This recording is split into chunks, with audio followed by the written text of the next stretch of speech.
À la tête d'une forte délégation d'experts de l'Office congolais des contrôles et ceux de la DGRAD, le sénateur Célestin Vounambadi a, auprès du vice-gouverneur de province, relevé la mise en œuvre des recommandations du Sénat sur la mobilisation des recettes publiques. À l'occasion, une copie du rapport adopté le 15 juin 2022 par la plénière du Sénat en matière a été remise à l'autorité provinciale pour lui permettre de s'enquérir de son exécution par les régies financières localement. Au cours de cet entretien entre les deux personnalités, il a été également question de faire part au numéro 2 de l'exécutif provincial du niveau d'avancement de la mission pour laquelle la délégation séjourne à Lubumbashi, dans la province du Haut-Katanga, dont selon Célestin Vounambadi, les résultats sont satisfaisants.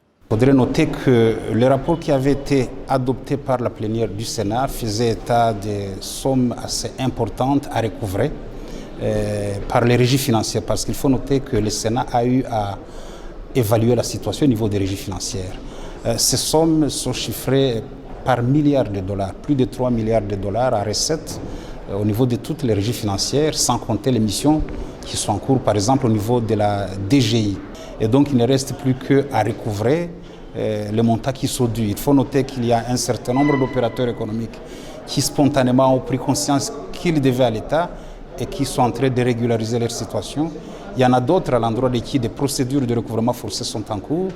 Les interlocuteurs de Jean-Claude Kamfwa Kimimba ont bénéficié de la garantie du gouvernement provincial d'accompagner ces experts pour la réussite de cette mission qui va de l'intérêt de la République. Après Lubumbashi, la délégation se rendra à Kolwezi, dans la province du Lualaba, pour la même démarche, celle de protéger les intérêts de l'État.